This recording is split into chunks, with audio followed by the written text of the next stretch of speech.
Class is now in session. I am Professor Hockey, and today we'll be discussing Game 23 of the regular season between the San Jose Sharks and the Boston Bruins, in which the Sharks have lost 3-0. And San Jose has been having some relative success as of late. In their last 11 games, they are 5-5-1, which is just about 500 hockey. But much of the success, in fact, all of the success, has occurred at home for the Sharks. If we take a look at their road record, adding this game to it, they are a grand total of 0-10-0 through every single road game of the season thus far. On top of that, in the 10 road games that they have played, the Sharks have only managed to score 6 goals because they have been shut out in 4 of those games, including tonight. And so it's fun to watch the Sharks when they are playing in San Jose, but once they actually leave that arena, it seems to just all break down for the Sharks. And here tonight in the first period, to be fair,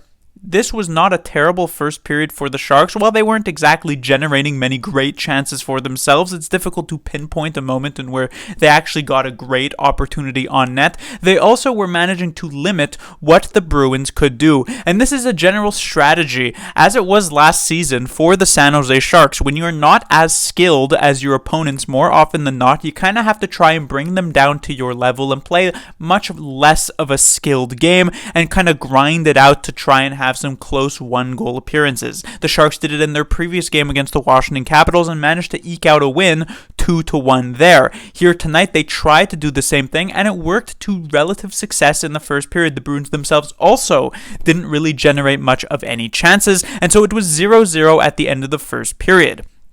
Here's where the issue arises with this strategy. Last season, the big problem for the Sharks was their goaltending was so bad that they couldn't really, on a consistent basis, keep games close. Here this season, the Sharks' goaltending is actually pretty good, but it is instead their offense that is really, really awful. And so when the Bruins score the first goal of this game coming from Danton Heinen to make it 1-0 in the second period, this has already put the game in a tough spot. Not to mention the fact that the Sharks, once again, they do not get their first goal of the game in this one, and as such, they have a losing record with 0 wins when they give up that first goal. The offense is just not there, and so eventually the Bruins will expand on their 1-0 lead to make it 2-0, and that is the score at the end of the second period. And it's hard to imagine that now through 40 minutes where the Sharks have pretty much generated nothing particularly dangerous on net, that they'll be able to make a huge comeback in the third, especially against an experienced defensive squad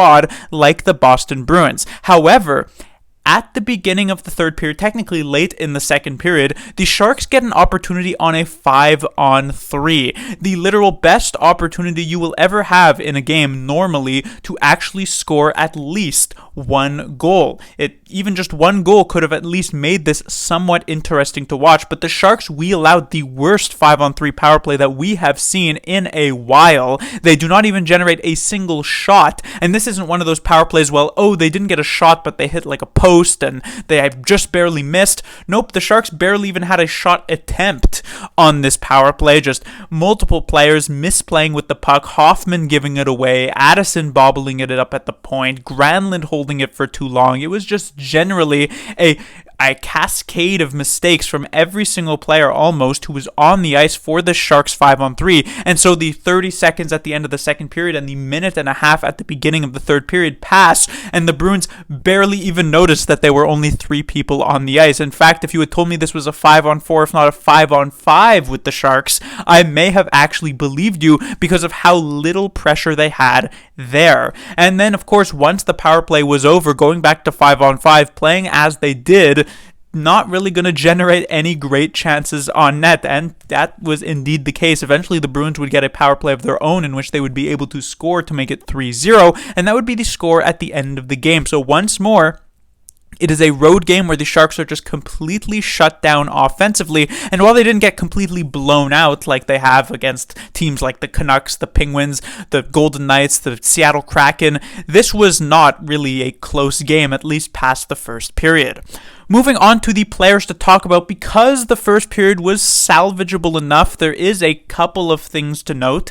On the first line, we have Eklund, Hurdle, and Hoffman. Hurdle missed the previous game against the Capitals with an injury, and it looked like he would be out tonight, but he ends up getting penciled in pretty much last minute to play on this top line. And, well, he didn't really do much of anything. In fact, this first line was pretty ineffective. Even in a first period where the Sharks were not looking half bad, this line never really generated any great chances. Hurdle, it felt as though he was pretty much still injured and perhaps shouldn't have played here tonight. Hoffman looked a lot more like the early season Hoffman, where he just didn't do anything, and on top of that had some pretty bad defensive plays. And William Eklund, who has had occasionally some bad games this season, but usually even in those bad games or those not so great games, he makes a couple of good plays here or there. Here tonight there wasn't even really that. There was maybe one pass that he made that was okay in like the third period, but otherwise he didn't generate anything for this team, and so really the first line, just not a good game for the Sharks. On the other hand, the second line at least had some bright spots in the first period. I liked Zetterlund's game as usual in the early parts of this one, getting some shots on net, getting some pressure. Obviously it fell off as the rest of the team did, but that's just sort of how the game went, and the same will go for Duclair and Granlund as well. Both of these players having their moments in the first period, which made the second line serviceable, I guess, but like I said in the earlier parts, the Sharks never really got a dangerous chance on net. It never really came that close to the Sharks even scoring a single goal here tonight, so it's hard to necessarily praise anybody from a forward standpoint. When it comes to the third line, Cunnin gets demoted from the first to the third due to the return of Tomas Hertl, and more so where he does belong. And this third line, kind of like the second line, also had a couple of okay offensive zone shifts in the first period. Sturm looked pretty decent. Cunnin was maybe lagging behind a bit. McDonald, probably his first decent game on this third line in the last few of them, so I guess that's a bit of a positive. But like with the other two lines, like with pretty much every line, they didn't generate much of anything. When it comes to then the fourth line, we have Smith, Carpenter, and Justin Bailey. So Bailey, after a strong performance on the third line with the San Jose Sharks, he now gets bumped down to the fourth line and didn't really have as much of an impact. This fourth line was a bit weird. Whenever they were on the ice, there were things happening. They weren't exactly positive, but they also weren't technically negative. Instead, they were just quite physical. Multiple hits, there were some fights, some penalties just going on. So I guess that was somewhat interesting to watch for sure.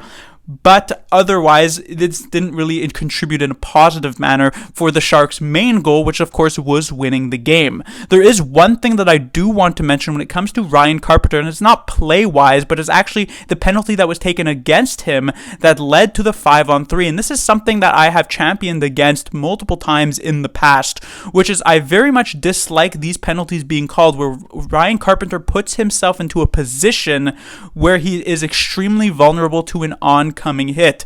He is at first parallel with the boards, which means McAvoy, who's charging in to make this hit happen, is going to execute a perfectly clean body check. But because Carpenter at the very last moment actually turns his back towards McAvoy and puts himself perpendicular with the boards, suddenly it's a bad boarding call. He gets checked into the boards. It looks very, very ugly. It obviously works in favor of the San Jose Sharks, but there's been multiple times in the past, not necessarily this season, but in previous seasons where it has gone against the Sharks. And it's just, I dislike when this penalty gets called, so I like to point it out when it does.